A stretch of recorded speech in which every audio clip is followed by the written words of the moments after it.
நீங்கள் துதியுங்கள் அப்படி சொல்லிட்டு அல்லாஹ் அடுத்து ஒரு செய்தி சொல்றான்.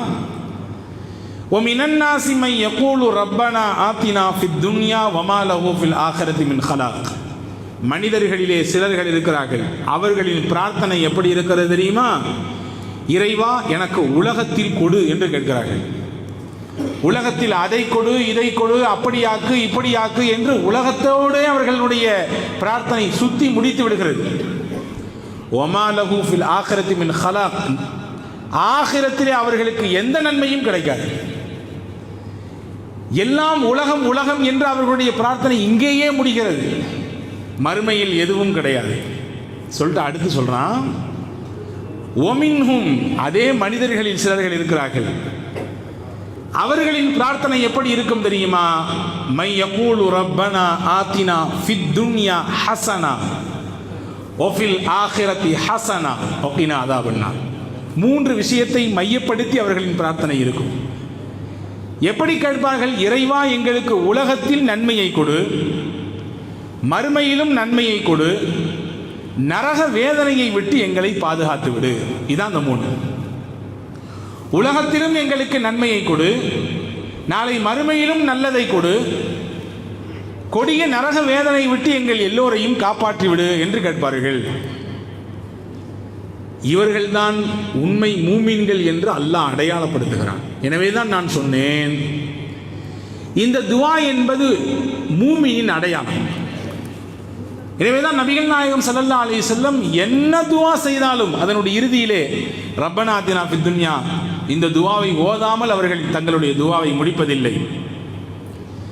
எல்லோருக்கும் தெரிந்த துஆ இது. நாம் மக்காவிற்கு போகிறோம், புனித ஹஜ்ஜையோ உம்ராவையோ நிறைவு செய்கிறோம். ஹஜ்ஜி செய்தாலும் அதிலே தவாஃப் செய்ய வேண்டும், உம்ரா செய்தாலும் அதிலே தவாஃப் இருக்கிறது. தவாஃப் என்றால் இறை இல்லமாம் காபாவை வலம் வருவதற்கு பெயர் தவாஃப். 7 முறை சுற்றி வந்தால் அதற்கு பெயர் ஒரு தவாஃப் என்று அர்த்தம். இது தாண்டி சும்மா இருக்கிற நேரத்திலும் தவாஃப் செய்து கொண்டே இருக்கலாம். தொழுகைக்கு கூட ஒரு கட்டுப்பாடு இருக்கிறது. இந்த நேரத்தில் தொழ வேண்டும், இந்த நேரத்தில் தொழக்கூடாது. சூரியன் உதிக்கிற பொழுது தொழக்கூடாது, சூரியன் உச்சிக்கு வரும் பொழுது தொழக்கூடாது, சூரியன் மறைகிற பொழுது தொழக்கூடாது. நோன்புக்கு சில கட்டுப்பாடுகள் இருக்கிறது. வருடத்தில் 1 மாதம் ரமதான் முழுக்க நோன்பு வைக்க வேண்டும். மற்ற நாட்களில் 13, 14, 15 நோன்பு வைப்பது பிறை கணக்கில் வைப்பது சுன்னத். இதை தாண்டி நோன்பு வைக்கலாம். ஆனால் 5 நாட்கள், வருடத்திலே 5 நாட்கள் நோன்பு வைக்கக்கூடாது. 2 பெருநாளில் நோன்பு வைக்கக்கூடாது. ஹஜ்ஜி பெருநாளினுடைய அந்த பிறை 11, 12, 13 ஐயாமு தஷ்ரீக் என்று சொல்லக்கூடிய தக்பீர் சொல்லிக் கொண்டிருக்கக்கூடிய அந்த தினங்களிலே எந்த நோவும் யாரும் வைக்கக்கூடாது. அப்போ ஒரு கட்டுப்பாடு. ஆனால் வருடத்தில் 365 நாட்களும் ஒரு நாளைக்கு 24 மணி நேரமும் செய்து கொண்டே இருக்கலாம் என்று இருக்கக்கூடிய ஒரு அமல் இருக்குமே, ஆனால் தவாஃப் தான். எல்லா நேரத்திலையும் செய்யலாம், அதற்கு கட்டுப்பாடு கிடையாது. இந்த நேரத்தில் செய்யக்கூடாது என்ற தடை கிடையாது. கியாமத்து வரை அந்த தவாஃப் இருந்து கொண்டே இருக்கும். எனவேதான் பெருமானா சொன்னார்கள், கியாமத்தின் அடையாளங்களில் முக்கியமானது இறை இல்லமாம் காபாவின் தவாஃப் நிப்பாட்டப்பட்டுவிடும், தவாஃபே இருக்காது. அந்த இடத்தில், அந்த புனிதமான தவாஃபினுடைய இடத்திலே ஒவ்வொரு சுற்றுக்கும் ஒரு துவாவை பெருமானார் கற்றுத் தந்தார்கள். முதல் சுற்று இந்த துவாவை ஓதுங்கள், 2ஆம் சுற்று இந்த துவாவை ஓதுங்கள் என்று 7 சுற்றுக்கும் 7 துவாக்களை பெருமானார் ஸல்லல்லாஹு அலைஹி வஸல்லம் கற்றுத் தந்தார்கள். ஆனால் அந்த தவாஃபிலே காபா என்பது சதுர வடிவத்தில் இருக்கக்கூடிய ஒரு ஆலயம். அதற்கு 4 பக்கங்கள் இருக்கிறது. ஹஜருல் அஸ்வத் என்ற ஒரு கல் இருக்கக்கூடிய அந்த பாகத்திலிருந்து தவாஃப் துவங்கும். அங்கிருந்து 3 பக்கங்களை, அதாவது காபாவினுடைய 3 பக்கங்களை, 3 கார்னர்களை கடந்து 4வது கார்னர், அதற்கு பெயர்தான் ருக்குனே யமானி. அந்த கார்னரில் இருந்து அடுத்து இருக்கக்கூடிய ஹஜருல் அஸ்வத் கல் இருக்கக்கூடிய அந்த கார்னர் வரை என்ன துவா ஓத வேண்டும்? 7 தவாஃபிலும் ரப்பனா ஆத்தினா ஃபித் துன்யா ஹஸனா துவா தான் ஓத வேண்டும். ஹஜ்ஜி உம்ரா போன எல்லா உம்மார்கள் ஹாஜிகளுக்கு எல்லாம் தெரியும். மற்ற காரணங்களை எல்லாம் தொடுகிற பொழுது ஒவ்வொரு சுற்றுக்கும் ஒரு துவா. ஆனால் இந்த குறிப்பிட்ட கார்னர், அந்த இந்த மூலையிலிருந்து ஹஜ்ருல் அஸ்வத் கல்லிலிருந்து ருக்குனை யமானியிலிருந்து ஹஜ்ருல் அஸ்வத் கல் வரைக்கும் இருக்கக்கூடிய அந்த பகுதியிலே இந்த குறிப்பிட்ட ரப்பனாத்தினா துவாவை தான் பெருமானார் ஓதினார்கள், நமக்கும் ஓத பணித்தார்கள். அவ்வளவு மகத்துவமான துவா. நபி தோழர்களில் ஒருவர் நபியை பார்க்க வந்தால் ஒரு நாள், இல்லை நபிகள் அவரை பார்க்க போனார்கள், உடம்பு முடியவில்லை என்று பார்த்தா அவர் குருவி குஞ்சு மாதிரி இருக்கிறார். ரொம்ப உடம்பு அப்படி ஒடுங்கி போயிருக்கிறது. நல்லா இருந்தவருங்க திடீர்னு அப்படி குருவி குஞ்சா போயிட்டியப்பா நீன்னு கேட்குறாங்கல்ல, அந்த மாதிரி ஆகிப்போட்டார். என்ன செஞ்சிருங்க இவருக்கு? என்னமும் செய்யல, எதுவும் நோயெல்லாம் இல்லை, திடீர்னு இப்படி ஒடுங்கிட்டாரு. ஹஜ்ரத் ரசூலுல்லாஹ் அந்த சஹாபியிட்ட கேட்டாங்க, நீ ஏதாவது துவா செஞ்சியான்னு கேட்டாங்க. ஆமாம், அவர் சொன்னார் அந்த சஹாபி, ஆமாம், அல்லாஹும்ம மா குன்த முஆகிபி பிஹி ஃபில் ஆகிரத்தி ஃபஅஜ்ஜில்ஹு லீ ஃபித் துன்யா. இறைவா, நான் செய்த தவறுக்கெல்லாம் நாளை மறுமையிலே என்னை நீ தண்டிப்பதாக இருந்தால் அந்த தண்டனையெல்லாம் உலகத்திலேயே கொடுத்துரு. நான் செஞ்ச தப்பு தவறுக்கெல்லாம் எனக்கு தண்டனை நாளைக்கு மறுமையில் உண்டுன்னு இருந்துச்சுன்னா அந்த தண்டனையை ஃபுல்லாக சேர்த்து எனக்கு உலகத்திலே கொடுத்துரு. நாளைக்கு மறுமையில் என்னையால் தாங்க இயலாது. இந்த துவா செஞ்சேன் அப்படின்னாங்க அந்த சஹாபி. ரசூலுல்லாஹி ஸல்லல்லாஹு அலைஹி வஸல்லம் சொன்னாங்க, அல்லாஹ் மனிதர்கள் செய்யக்கூடிய தவறுக்கெல்லாம் உலகத்திலே பனிஷ்மெண்ட் கொடுக்க ஆரம்பித்தா, தண்டனை கொடுக்க ஆரம்பித்தா பூமி பந்துக்கு மேலே யாராவது வாழ முடியுமா? இப்படியா கேட்குறது துவா? அல்லாஹ் மன்னிப்பானனாச்சே, அல்லாஹ் எல்லாவற்றையும் மன்னிக்கக்கூடிய தயால குணமிக்கவனாச்சே. அமா குல்த ரப்பனா ஆத்தினா ஃபித் துன்யா ஹஸனா வ ஃபில் ஆகிரத்தி ஹஸனா வகினா அஸாபன்னார். இறைவா, எனக்கு இந்த உலகத்திலும் நன்மையை கொடு, நாளை ஆகிரத்திலும் நன்மையை கொடு, நரக வேதனையை விட்டு பாதுகாத்து விடு என்று பொருள்பட இருக்கிற இந்த துவாவை எல்லாம் நீ கேட்க வேண்டும். இப்படி கேட்டதுனால தான் உன் உடம்பெல்லாம் உருகி போச்சுன்னு சொன்னாங்க ஸல்லல்லாஹு அலைஹி வஸல்லம். அப்படிலாம் கேட்காத, வேலையை வச்சுக்காது, இத்தோடி முடிச்சுக்கோ, இதுக்கு பின்னாடி இந்த மாதிரிலாம் கேட்கக்கூடாது அப்படின்னு சொல்லி ஹஜ்ரத் ரசூலுல்லாஹி ஸல்லல்லாஹு அலைஹி வஸல்லம் சஹாபியை கண்டித்தார்கள் என்பதாக நாம் ஹதீஸிலே பார்க்கிறோம். இப்போ மகத்துவமிக்க துவா அது. பெருமானா ஸல்லல்லாஹு அலைஹி வஸல்லமுக்கு அல்லாஹ்வின் மூலமாக கற்றுத்தரப்பட்ட துவா. இந்த துவாவினுடைய இரண்டு பக்கங்கள். முதல் பக்கம், துன்யாவிலும் நன்மையை கொடு என்று கேட்க சொல்கிறான் அல்லாஹ், ஆகிரத்திலும் நன்மையை கொடு என்று கேட்க சொல்கிறான். ஒன்றை புரிந்து கொள்வோம், இஸ்லாம் ரொம்பவும் இறுக்கமான மார்க்கம் கிடையாது. மொத்தமாக உலகத்தை உதறி தள்ளி போட்டு ஆகிரத்து என்ற சிந்தனையிலே வந்துவிட வேண்டும் என்று இஸ்லாம் சொல்லவில்லை. உலகமும் வேண்டும், மறுமையின் சிந்தனையும் வேண்டும். உலகமே வேண்டாம், எனக்கு எல்லாத்தையும் தூக்கி ஓரத்தில் போட்டேன், எனக்கு துன்யா வேண்டாம், ஆகிரத்து மட்டும் போதும் என்று ஒருவர் பிடித்து கொண்டாலும் அந்த பாதை தவறு. ஒருவர் ஆகிரத்தை தூக்கி எறிந்து விட்டு, ஆகிரத்து நாளைக்கு மறுமை, அதை அப்போ பார்த்துக்கலாம், இப்போ தேவை துன்யா, இப்போ தேவை உலகம், இதுதான் எனக்கு இப்போ அசல் என்று அதை மறந்து அதை கை நழுவி விட்டு இதை மட்டும் பிடித்து கொண்டாலும் தவறு. ரெண்டுமே வேண்டும். ஒரு நிகழ்ச்சியை சொல்லுகிறேன். சல்மான் அல் ஃபாரிசி என்ற ஒரு சஹாபி தன்னுடைய அன்பு நண்பர் அபு தர்தா ரலியல்லாஹு அன்ஹு என்ற நபித்தோழரை சந்திக்க வீட்டுக்கு போகிறார். வீட்டில் நபித்தோழர் அபு தர்தா இல்லை, அவர்களின் மனைவி துணைவியார் உம்மு தர்தா இருந்தாங்க.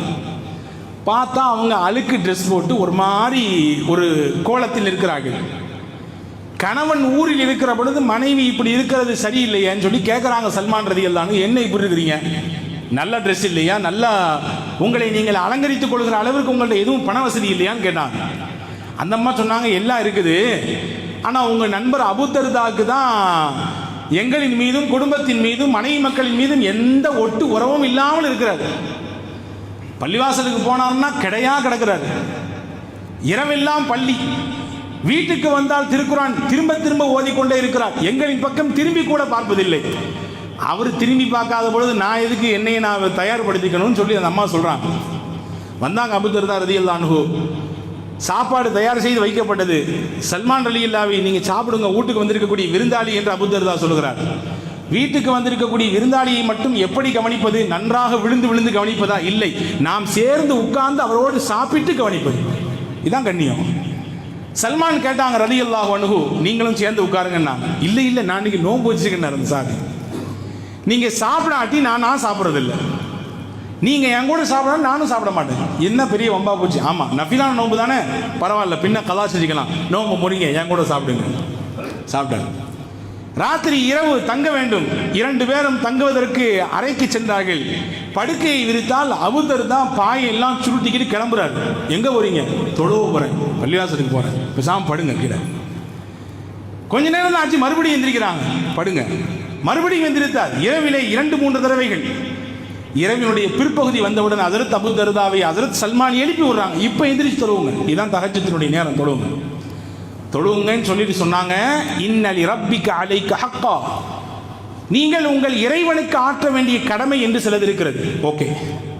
ஓ இன்னலி நஃப்ஸிக அலைக ஹக்கா, உங்கள் உடலுக்கு நீங்கள் ஆற்ற வேண்டிய கடமை என்று சிலது இருக்கிறது, அதை செய்யணும் சரியா. ஓ இன்னலி அஹ்லிக அலைக ஹக்கா, உங்கள் குடும்பம், உங்கள் மனைவி, உங்கள் பிள்ளைகளுக்கு ஆற்ற வேண்டிய கடமைகள், பொறுப்புகள் என்று சிலது இருக்கிறது. அவங்களுக்கு உங்க மூலமா சில விஷயங்கள்லாம் ஆக வேண்டும். அவர்களுடைய உரிமைகளை, அவர்களுடைய உணர்ச்சிகளை நீங்கள் புரிந்து கொண்டு நடந்து கொள்ள வேண்டும். எல்லாம் திறந்து அப்படி பள்ளிவாசலை போன்று அப்படியே அலைவது என்பது மார்க்கத்தில் கடமையானதல்ல, அது சரியானதல்ல என்று ஹஜ்ரத் அபூ தர்தாவுக்கு ஹஜ்ரத் சல்மான் ரலியல்லாஹு பாடம் நடத்தினாங்க. அவங்க இபாதத்தில் கொஞ்சம் ரொம்ப ஊறியவர்கள். ஹஜ்ரத் அபூ தர்தா நேராக காலையில் ரசூலுல்லாஹ்ட்ட போயிட்டாங்க ஃபஜ்ர் தொழுது. இந்த மாதிரி நான் தொழுதுட்டு இருந்தேன், நோன்பு வச்சிருந்தேன், என்னை நோன்பு தரேன்னு சொன்னார். தொழுகைக்கு ராத்திரி எந்திரிச்சு வெள்ளனே போகலான்னு பார்த்தா என்னை படுக்க வச்சு இரவினுடைய பிற்பகுதியில் எடுத்து தொழுக வைத்தார். இப்படிலாம் சொன்னார் அப்படின்னு சொல்லி ஹஜ்ரத் ரசூலுல்லாஹ்விடத்திலே ஹஜ்ரத் சல்மான் ரலியல்லாஹுவை பற்றி கம்ப்ளைண்ட் சொன்ன பொழுது ஹஜ்ரத் ரசூலுல்லாஹ் சல்மான் ரலியல்லாஹுவுக்கு ஒரு சர்டிஃபிகேட் கொடுத்தாங்க. சதக சல்மான், சல்மான் மிகச்சரியானதை சொல்லியிருக்கிறார், சத்தியத்தை சொல்லியிருக்காரு, அதான் சரி, அதை மாதிரி கேட்டு நடந்துங்கன்னு நாங்கள் ஹஜ்ரத் ரசூலுல்லாஹ். நான் எதுக்கு சொல்கிறேன்னா, துன்யாவின் மோகமே வேண்டாம், ஆசையே வேண்டாம், எல்லாம் எனக்கு ஆகிரத் மட்டும் போதும் என்று பிடித்துக் கொள்வதும் தவறு. இதுக்கு நேர ஆப்போசிட்டா வாங்க, ஆகிரத்து பார்த்துக்கலாம், அப்புறம் இப்போ தேவை உலகம். உலகத்தினுடைய அந்த விஷயத்தை நாம் முழுமையாக அடைந்து விட வேண்டும் என்ற லட்சியத்தோடு, என்ற கனவோடு அல்லாவை மறந்து, அல்லாவின் தூதரை மறந்து, இபாதத்தை மறந்து, நன்மைகளை மறந்து, பிறருக்கு ஆற்ற வேண்டிய கடமைகளை மறந்து, உலகத்தை கட்டிப்பிடித்துக் கொண்டு அந்த மோகத்தில் படுத்து கிடப்பதும் சிரமம், அதுவும் மார்க்கத்தில் தடை. ஹதீஸிலே வந்திருக்கிறது, அனஸ் இப்னு மாலிக் ரலியல்லாஹு அன்ஹு சொல்கிறார்கள், மன் ஜஅல மன் கானத்தி துன்யா மன் கானத்தில் ஆகிரத்து ஹம்மஹு, யாருக்கு ஆகிரத்தின் மீது மோகம் இருக்கிறதோ அல்லாஹ் அவருக்கு என்ன செய்வான், ஜஅலல்லாஹு கினாஹு ஃபீ கல்பி, போதும் என்கின்ற மனதை அவருக்கு கொடுத்து விடுவான். நல்ல விளங்கணும், துன்யாவின் மீது மோகம் தான் கூடாது, தேடல் கூடும். துன்யாவை தேடலாம், நம்ம தேவைக்கு தக்கவாறு தேடலாம், மோகம் கூடாது. அப்படியே அதிலே குப்புற கடந்து படுத்து கிடந்து அதையே காலை பிடித்து கொண்டிருப்பது கூடாது. பாருங்க, இந்த ஹதீஸை கவனிங்க, ரசூலுல்லாஹ் சொல்றாங்க பாருங்க, யாருக்கு ஆகிரத்தின் மீது மோகம் இருக்கிறதோ அல்லாஹ் அவருடைய உள்ளத்தில் கினா என்ற தன்மையை கொடுத்து விடுவான், அதாவது போதும் என்கின்ற மனதை கொடுத்து விடுவான். போதும் என்ற மனமே பொன் செய்யும் மருந்து என்கிறான் தமிழில், இல்லையா? ரெண்டாவது பாருங்க, அவருக்கு துன்யால என்னென்ன காரியெல்லாம் ஆகணுமோ அதையெல்லாம் அவருக்கு சரி செஞ்சு கொடுப்பான். ஏன்னா இவருடைய மோகம் உள்ள ஆகிரத்தை நோக்கி இருக்குது. துன்யா வகிய ராகிபா, அவர் காலால உதறி விட்டாலும் அவருக்கு பின்னாடி துன்யா ஓடி ஓடி வரும். உலகத்தை அல்லாஹ் கால் வந்து கொடுப்பான். உன்னாச்சா? அடுத்து ஒமன் காணத்தி துன்யா ஹம்மஹு, யாருக்கு துன்யாவின் மீது மோகம் இருக்கிறதோ, ஃபர்ஸ்ட் ஆகிரத்தின் மீது மோகம், ரெண்டாவது துன்யாவின் மீது மோகம். யாருக்கு துன்யாவையே கட்டிப்பிடித்துக் கொண்டு முசாபஹா முஆனகா செய்து கொண்டே கிடக்கிறார்களோ, அல்லாஹ் சொல்றான், ஜஅலல்லாஹுல் ஃபக்ர பைன ஐனை, நிறைய இருக்கிற மாதிரி இருக்கும், ஆனா எப்போ பார்த்தாலும் பஞ்சப்பாட்டு பாடிட்டே இருப்பார். ஒரு விதமான, அவர் பொருளால் ஏழை கிடையாது, மனதால் ஏழை. அல்லாஹ் அப்படி ஆக்கிடுவான். அவர் மனதால் அவரை இல்லாதவராக ஆக்கி விடுவான். இரண்டாவது சொன்னாங்க, அவருக்கு வர வேண்டிய காரியத்தை ஃபுல்லா அல்லாஹ் பிரிச்சு பிரிச்சு போடுவான், கையில கொண்டு சேர்க்க மாட்டான், வராது. வலம் யாதிஹி மின துன்யா இல்லாமா குத்திரலஹு, அவர் முட்டி மோதி பார்க்கிறாரு, ஓடி பார்க்கிறாரு, ஆடி பார்க்கிறாரு, கட்டி பிடிக்கிறாரு, ஆனா அவருக்கு தலையில என்ன எழுதியிருக்கோ அதுதான் வந்து சேரும். அதான் ரசூலுல்லாஹ் சொல்றாங்க. இப்ப அன்பானவர்களே, ஆகிரத்து வேண்டாம் என்று துன்யாவோடு மோகத்தோடு இருப்பது கூடாது. அதே நேரத்திலே துன்யாவை தேடலாம், தேவைக்கு தக்கவாறு அதை நாம் பயன்படுத்திக் கொள்ளலாம். சொல்ல போனால் இந்த துஆவினுடைய முதல் பகுதியே, இறைவா துன்யாவின் நன்மையை எங்களுக்கு கொடு என்று கேட்க சொல்கிறான் அல்லாஹ். இந்த துன்யாவிலும் எங்களுக்கு நன்மையை கொடு என்று கேட்க சொல்கிறான். அன்பான சகோதரர்களே, மதீனாவுக்கு ரசூலுல்லாஹும் சஹாபாக்களும் போகிற பொழுது கடுமையான வறுமை பஞ்சம் அங்கே சூழ்ந்திருந்தது. அந்த மதீனாவை பெருமானார் 10 ஆண்டில் எப்படி மாற்றினார்கள்? வரலாற்றை நீங்கள் திருப்பி பாருங்கள், தெரியும். மதீனாவின் ஆரம்ப கட்டத்தில் யாராவது மரணித்து விட்டால், அவர்கள் கடன் சுமையோடு இறந்து போனால், பெருமானார் கடனை நிறைவேற்றுவதற்கு ஆள் இருந்தால் தொலை வைப்பேன், இல்லை என்றால் சல்லு அலா சாஹிபிக்கும், நீங்களே உங்க ஆளுக்கு தொலை வச்சிங்கன்னு போயிடுவாங்க. அப்படி இருந்த மதீனா வெறும் 10 வருஷத்தில் அந்த மக்களை எப்படி பொருளாதாரத்தினை மேம்படுத்தினார்கள் என்றால், அந்த அரசு எவ்வளவு முன்னேற்ற பாதையில் போனது என்றால், சொன்னாங்க ஸல்லல்லாஹு அலைஹி வஸல்லம், யாருக்காவது சொத்தை விட்டுட்டு போனீங்கன்னா சொத்து எங்களுக்கு வேண்டாம், அவங்களுடைய வாரிசு கொடுக்கட்டும். யாராவது கடன் விட்டு போனீர்கள் என்றால் அந்த கடனை அடைப்பதற்குரிய வாரிசார்கள் அந்த நபருக்கு இல்லை என்றால் அந்த கடனின் சுமையை அடைக்கக்கூடிய பொறுப்பை என் அரசாங்கம் ஏற்றெடுக்கும். நாங்கள் சொல்லாச்சு பொருளாதாரத்தில் அவ்வளோ உயர்ந்த நிலைக்கு கொண்டு போய் நிப்பாட்டினாங்க நபிகள் நாயகம் ஸல்லல்லாஹு அலைஹி வஸல்லம். ஏன் அப்படி நிப்பாட்டினாங்க அப்படின்னா, துனியா இல்லைன்னா, பொருளாதார வசதி இல்லைன்னா, ஒரு கட்டத்தில் என்னவாகும்? மனிதனின் மனம் திசை மாறி போய்விடும், தவறில் போய் விழுந்து விடுவான். ஏன்? ஆபத்து ஆபத்து, அவனுடைய ஈமானே பறிபோகக்கூடிய சூழல் ஏற்பட்டு போய்விடலாம். காரணம், முஸ்லீம் ஆகிட்டோம், நாங்கள் யாருமே எங்களை கவனிக்கல, எந்த ஒரு அனுசரிப்பும் இல்லை, எந்த ஒரு கொடுக்கல் வாங்கலும் இல்லை, பின்ன என்னத்தை போட்டு இந்த மார்க்கத்தில் இருக்க என்று போகக்கூடிய சூழல் ஏற்பட்டு, காதல் ஃபக்குர் ஐய கூன குஃப்ரா. நாங்கள் ஸல்லல்லாஹு அலைஹி வஸல்லம், ஏழ்மை வறுமை இருக்கிறதே அது குஃப்ரின் பக்கம் போய் அவனை சேர்த்து விடும். நாங்கள் ஸல்லல்லாஹு அலைஹி வஸல்லம். எனவே உலகத்தின் விஷயத்திலே நன்மையை அடைவதற்கு காசு பணங்களை சேர்த்துக் கொள்வதற்கு முயற்சிக்கலாம், அது அளவோடு இருக்க வேண்டும். உலகத்தில் வாழ வேண்டும், உள்ளம் உலகத்தோடு இணையாமல் வாழ வேண்டும், அதுதான் வாழ்க்கை. ஆரிஃபீன்கள் நமக்கு சொல்லித்தரக்கூடிய விஷயம் அது. அபூ ஹனீஃபா ரஹ்மத்துல்லாஹ் மிகப்பெரிய செல்வந்தர்.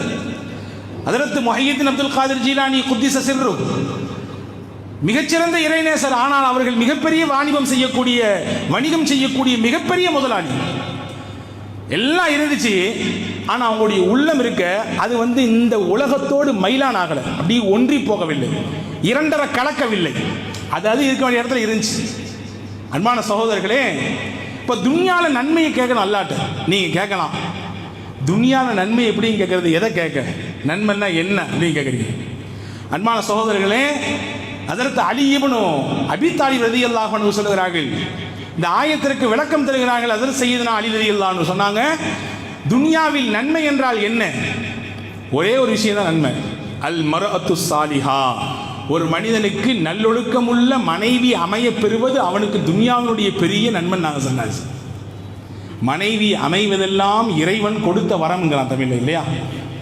அத்துன்யா குல்லுஹா மத்தா வ கைரு மத்தா இத்துன்யா அல் மர்அத்து சாலிஹா. அந்த உலகம் எல்லாமே மனிதனுக்கு சுகம் தரக்கூடியது, இன்பம் தரக்கூடியது. சுகம் தரக்கூடிய இன்பம் தரக்கூடிய இந்த உலகத்திலேயே மனிதனுக்கு ஆகச்சிறந்த இன்பம் தரக்கூடிய சுகத்தை தரக்கூடியது எது என்றால் ஒரு சாலிஹான நல்லொழுக்கம் உள்ள பெண் என்றாங்க ஸல்லல்லாஹு அலைஹி வஸல்லம். ஒரு நல்ல சாலிஹான பெண் அமைய பெறுவது இந்த உலகத்தின் ஆகப்பெரிய நன்மையான காரியத்தை அவள் பெற்றதற்கு சமம் என்றார்கள் பெருமானார். ஒரு மனிதனுக்கு அல்லாஹ் இறையச்சத்தை அதிகரித்து கொடுத்தான். இறையச்சம் கிடைக்கப்பெறுவது பெரிய பாக்கியம். இறையச்சத்தோடு அவருடைய வாழ்க்கை கழிகிறது. அவருடைய பார்வை, அவரின் பேச்சு, அவருடைய நடவடிக்கை, அவருடைய நடை உடை பாவனை எல்லாம் அல்லாஹ்வின் அச்சத்துக்கு உட்பட்டு இருக்கிறது. இது பெரிய அருள் கிஃப்ட். இதுக்கு பின்னாடி அந்த அடியாருக்கு அல்லாஹ் எதை கிஃப்டா கொடுப்பானா? அதற்கு ரசூலுல்லாஹ் சொன்னாங்க, மஸ்தஃபாதல் அப்து பஅத தக்வல்லாஹி கைரம் மினல் மர்அத்தி சாலிஹா. நல்ல சாலிஹான் நல்லொழுக்கம் உள்ள ஒரு பெண்ணை அவனுக்கு துணையா அல்லாஹ் ஆக்குவான். அந்த பெண்ணுக்கு 4 தன்மை இருக்கு. நாங்கள் ஸல்லல்லாஹு அலைஹி வஸல்லம், ஒரு சாலிஹான நல்லொழுக்கம் உள்ள பெண்ணாக இருந்தால் 4 சிறப்பு தன்மைகள் இருக்கும். இன் அமரஹா அதாஅத்து, இவன் சொன்னால் அதை அப்படியே அவள் கேட்பாள். இவர் போட்ட கோட்டை அந்த அம்மா தாண்டாது, இவர் சொல்லுக்கு அப்படியே கேட்டு நடப்பாள். ஒயின் நவர இலைஹா சர்ரத்து, தன் மனைவியை ஆசையோடு பார்த்தால் இவரை அந்த பெண் சந்தோஷப்படுத்துவாள். ஒயின் அக்ஸம அலைஹா அபர்ரத்துஹு, அந்த பெண் விஷயத்திலே இவர் சத்தியமிட்டால் அந்த சத்தியத்தை நிறைவேற்றக்கூடிய இடத்திலே இந்த பெண் இருப்பாள். ஒயின் காப அன்ஹா ஹஃபிதத்துஹு ஃபி நஃப்ஸிஹா வ மாலிஹி, தன்னை விட்டு அந்த கணவர் வெளியே போய்விட்டால், வியாபார விஷயமாக, தொழில் விஷயமாக, பயணத்தின் விஷயமாக வெளியேறிவிட்டால் இவர் மூலம் தனக்கு கிடைக்கப்பெற்ற பொருளாதாரத்தையும் குழந்தைகளையும் தன்னுடைய அடையாளமாக இருக்கக்கூடிய கற்பையும் பேணி பாதுகாப்பாள். இந்த 4 தன்மை இருக்கக்கூடிய பெண்ணே சாலிகான பெண் என்றார்கள் பெருமானார் ஸல்லல்லாஹு அலைஹி வஸல்லம். உயர்ந்த நல்லொழுக்கம் உள்ள பெண் இந்த 4 அடையாளம் உட்பட்டவர்கள். நீங்க யோசிங்க, இன்றைக்கு இருக்கக்கூடிய பெண்களுக்கு இன்னென்ன தன்மைகள் எல்லாம் இருக்கிறதா? ஹஜ்ரத் ரசூலுல்லாஹி ஸல்லல்லாஹு அலைஹி வஸல்லம் சொன்னாங்க பாருங்க, ஒரு மனிதனுக்கு துன்யால அல்லாஹ் நல்லதை கொடுக்கணும் நான் என்ன கொடுப்பானா? 3 கொடுப்பானாமா. மின் சஆதத்தி இப்னி ஆதம், ஆதமுடைய மகனுக்கு அல்லாஹ் தருகிற நற்பெயர்கள் 3 முக்கியமானது. முதல் விஷயம், நல்ல சாலிகான பிள்ளைய அவனுக்கு ஜோடியாக்குவான் 1. 2வது அல் மஸ்கனு சாலிஹ், நல்ல விசாலமான குடியிருக்கக்கூடிய வீட்டை தருவான். இந்த வீட்டுக்கு போனால் அவருக்கு சந்தோஷம் கிடைக்கும். 3வது சொன்னாங்க அல் மர்கபு சாலிஹ், தான் வைத்திருக்கக்கூடிய வாகனம் அவருக்கு ரொம்ப சப்போர்ட்டா இருக்கும். நல்ல வாகனத்தை அவருக்கு அல்லாஹ் தருவான். இந்த 3ம் அல்லாஹ் ஒரு மனிதனுக்கு இந்த உலகத்தில் நன்மையை நாடினால் தரக்கூடியது என்று ஹஜ்ரத் ரசூலுல்லாஹி ஸல்லல்லாஹு அலைஹி வஸல்லம் சொல்கிறார். ஹஜ்ரத் இப்னு கஸீர் ரஹ்மத்துல்லாஹ் தன்னுடைய தஃப்சீருடைய விரிவுரையிலே இதே வசனத்திற்கு விளக்கம் எழுதியிருக்கிறார்கள். ரப்பனா ஆத்தினா ஃபித் துன்யா ஹஸனா, இறைவா எங்களுக்கு இந்த உலகத்திலே நன்மையை கொடு என்றால் என்ன நன்மை? 7 விதமான நன்மைகள் இருக்கிறது உலகத்தில். 7 விதமான நன்மையைத்தான் அல்லாஹ் அந்த இடத்துல அடியார்களை கேட்க சொல்கிறான். அந்த 7 நன்மை என்ன? முதல் விஷயம் ஆரோக்கியம். ஆரோக்கியம் அதை விட பெரிய செல்வம் உலகத்தில் ஒன்றும் கிடையாது. அந்த ஆரோக்கியம் எவ்வளோ பெரிய செல்வம்ன்றது இந்த மாதிரியான காலகட்டத்தில் நம்மளால் புரிந்து கொள்ள முடிகிறது. அதுவும் இந்த போன்று உண்டான நோய்க்கு முகம் கொடுத்திருந்தால், அந்த வேதனையை சுவைத்திருந்தால் எவ்வளவு சிரமமான ஒரு சூழல் என்பதை உணர்ந்திருக்கிறோம். ஆரோக்கியம் பெரிய நன்மை. 2வது நல்ல சொந்தமான வீடு, விசாலமான வீடு, இதுவும் உலகத்தில் அல்லாஹ் தரக்கூடிய நன்மை தான். 3வது நல்லொழுக்கம் உள்ள பெண்மணி. இங்க நல்லா கவனிக்கணும், திரும்ப திரும்ப உலகத்தின் நன்மையை பற்றி பேசுகிற பொழுது எல்லா அறிஞர்களும் நபிகள் நாயகம் ஸல்லல்லாஹு அலைஹி வஸல்லம் அறிவிப்புகளும் ஹதீஸினுடைய வார்த்தைகளும் அதற்கு விளக்கம் தருகிற பெருமக்களும் எல்லாம் சொல்லக்கூடியது நல்லொழுக்கம் உள்ள மனைவி, நல்லொழுக்கம் உள்ள மனைவி. 4வது இப்னு கஸீர் ரஹ்மத்துல்லாஹ் சொல்றாங்க, நன்மைகள் செய்யக்கூடிய பிள்ளைகள். வெறும் பிள்ளைகள் சொல்லல, இங்க கவனிக்கணும் பெற்றோர்கள். அப்ப எப்படி தம்முடைய பிள்ளைகளை உருவாக்க வேண்டும்? நன்மைகள் செய்யக்கூடியவர்களாக உருவாக்க வேண்டும். அது யாருக்கு பொறுப்பு, யாரு கடமை? பெற்றோர்கள் மீது கடமை. இப்ப நன்மைகள் செய்யக்கூடிய பிள்ளைகள் ஒருவருக்கு கிடைக்கப்பட்டிருந்தால் இந்த துன்யாவினுடைய நலவு கொடுக்கப்பட்டவர் என்று பொருள். 5வது சொன்னாங்க ரிஸ்குன் வாசிஉன், விசாலமான ரிஸ்க் அல்லாஹ் தந்திருக்கிறான். நல்ல வாழ்வாதாரத்தில் அல்லாஹ் விசாலத்தை தந்திருக்கிறான். இதுவும் இந்த உலகத்தினுடைய நன்மைதான். 6வது சொன்னாங்க இல்முன் நாஃபி, பயன் தரக்கூடிய கல்வி. எந்த கல்வி துன்யாலையும் ஆகிரத்திலும் பயன் தருமோ அந்த கல்வியை ஒருவருக்கு கிடைக்க பெருமையானால் இந்த உலகத்தின் நன்மை கிடைக்கப்பட்டவர். 7வது சொன்னாங்க அமலே சாலிஹ், சாலிஹான நல்லமல் செய்யக்கூடிய வாய்ப்பு. எல்லாருக்கும் இந்த 6 இருக்கு, ஆனா அவர்கிட்ட அமல் இல்லை. நல்லமல் செய்யக்கூடிய வாய்ப்பு அவருக்கு கிடைக்கப்படவில்லை என்றால் துன்யாவினுடைய கைர் அவருக்கு இல்லை என்றால், துன்யாவுடைய நன்மை அவருக்கு இல்லை என்று பொருள். அன்பான சகோதரர்களே, இப்போ துன்யாவின் நன்மையை கேளுங்கள் என்று சொல்லிவிட்டு அந்த நன்மைகள் எதுவெதுவெல்லாம் உண்டு என்பதையும் அறிஞர்கள் நமக்கு விளக்கி தருகிறார்கள் என்றால், அன்பான சகோதரர்களே, இதையெல்லாம் நாம் அல்லாஹ்விடத்தில் மீண்டும் மீண்டும் கேட்க வேண்டும். இந்த துஆவை ஓதுகிற பொழுது இதனுடைய பொருளை, இதனுடைய ஆத்மார்த்தமான வார்த்தைகளிலே இருக்கக்கூடிய அர்த்தங்களை, இது எதை கேட்க அல்லாஹ் நம்மை பணிக்கிறான் என்பதை உணர்ந்து கேட்கிற பொழுது நிச்சயமாக அல்லாஹ் அதையெல்லாம் நமக்கு தருவான் என்பதிலே எந்த சந்தேகமும் இல்லை. நீங்க எல்லாம் கேட்குறீங்க, அதாவது நல்லொழுக்கம் உள்ள மனைவி கிடைப்பது என்பது மிகச்சிறந்த நன்மை, உலகத்தின் நன்மை என்று சொல்கிறீர்கள். ஆமாம், இந்த மாதிரியான பாக்கியம் வாய்ப்பு எங்களுக்கு கிடைக்க பெறவில்லை, என்ன செய்ய வேண்டும் என்று கேட்டால் அதுக்கும் பெருமானார் ஸல்லல்லாஹு அலைஹி வஸல்லம் சொல்வார்கள், ஒரு பெண்ணை நீங்கள் தேர்வு செய்கிற பொழுது எந்த அடிப்படையில் தேர்வு செய்ய வேண்டும்? ஒரு ஆணுக்கு பெண்ணை, ஒரு ஆண் மகனுக்கு மனைவியை தேர்வு செய்கிறார், அவர் எப்படி தேர்வு செய்ய வேண்டும்? எதை அளவுகோலாக வைக்க வேண்டும்? 4 விஷயத்தை அளவுகோலாக பொதுவாக சமூகம் வைக்கும். லி மாலிஹா, அவர் நல்ல பொருளாதார பின்புலம் உள்ள பெண்மணி, நல்ல குடும்பம், பெரிய நல்ல வசதி வாய்ப்பான குடும்பம். ஒலி ஹசபிஹா, நல்ல பேர் வாங்கின குடும்பம், ஊர்ல பெரிய பேர் இருக்கு அந்த குடும்பத்துக்கு. ஒலி ஜமாலிஹா, நல்ல அழகு சௌந்தரியம் உள்ள பெண். 3ஆச்சா? ரசூலுல்லாஹ் சொன்னாங்க 4வது வலி தீனிஹா, மார்க்கப்பட்டுள்ள பெண். இந்த 4 சொன்னாங்க. ஃபல்ஃபர் பிதாத்தி தீன், உன் வாழ்க்கை மேம்பட வேண்டும் என்றால் மார்க்கப்பட்டுள்ள பெண்ணை மனம் முடித்துக்கொள். அப்படி மனம் முடிச்சிட்டனா உன்னுடைய வாழ்க்கையும் சிறப்பாகும். அதோடு மட்டுமல்ல, இந்த உலகத்தில் நன்மையை கிடைக்கப்பட்ட மனிதர்களில் பட்டியலில் நீரும் சேர்ந்து விடுவாய் என்று ஹஜ்ரத் ரசூலுல்லாஹி ஸல்லல்லாஹு அலைஹி வஸல்லம் சொல்றாங்க. மார்க்கப்பட்டுள்ள நிலையில் நமக்கு மனைவி அமைய பெறவில்லை என்றால் மார்க்கப்பட்டு மிக்கவர்களாக உருவாக்க வேண்டிய கடமை நமக்கு இருக்கிறது. நீங்க கேட்கலாம், நான் நிக்கா முடிக்கும் பொழுது என்னுடைய மனைவிக்கு மார்க்க ரீதியில் அந்த அளவுக்கு பெரிய நாலேஜ் இல்லை, பெருசா குர்ஆன் ஓத தெரியல, பெருசா மார்க்கத்தை பத்தி அல்லாஹ்வை பத்தி ரசூலை பத்தி தெரியல, பின்ன நான் என்ன செய்யறது? இப்பவும் ஒன்றும் குறைஞ்சு போகாது. அல்லாஹ்வை பற்றி, தூதரை பற்றி, மார்க்கத்தினுடைய சட்டத்திட்டங்களை பற்றி சொல்லி சேர்க்க வேண்டிய பொறுப்பும் கடமையும் நமக்கு இருக்குது. உருவாக்கலாம் முடியும். நம் வீட்டில் இருக்கக்கூடிய பெண்களை மார்க்கப்பட்டு மிக்கவர்களாக உருவாக்கக்கூடிய தகுதி நமக்கு இருக்கிறது. நிச்சயம் உருவாக்க முடியும். எனவே அதற்குரிய உண்டான முயற்சிகளை, முன்னெடுப்புகளை செய்ய வேண்டும் என்பதையும் நாம் இங்கே தெரிவித்துக் கொள்கிறோம். வல்ல ரஹ்மான் கூற சொல்லுகிற இந்த துஆவின் முதல் பகுதியை தான் உங்களுக்கு நான் சொல்லியிருக்கிறேன். ரப்பனா ஆத்தினா ஃபித் துன்யா ஹஸனா, துனியாவிலே நன்மையை கொடு. அந்த நன்மை என்னென்ன என்பதை எல்லாம் விரிவாக்கம் செய்திருக்கிறோம். இன்ஷா அல்லாஹ் ஆகிரத்தினுடைய நன்மைகள் என்னென்ன என்பதை குறித்து வாய்ப்பு இருந்தால் வரக்கூடிய வாரங்களில் நாம் பேசுவோம். வல்ல ரஹ்மான் அல்லாஹ் துனியாவினுடைய அனைத்து விதமான நன்மைகளையும் தந்து அனைத்து விதமான ஆபத்துகளை விட்டு நம் எல்லோரையும் காத்து ரட்சிப்பானாக. ஆமீன். வாஹிரு தாவான் அல்ஹம்துலில்லாஹி ரப்பில் ஆலமீன். அஸ்ஸலாமு அலைக்கும் வரஹ்மத்துல்லாஹி வபரகாத்துஹு.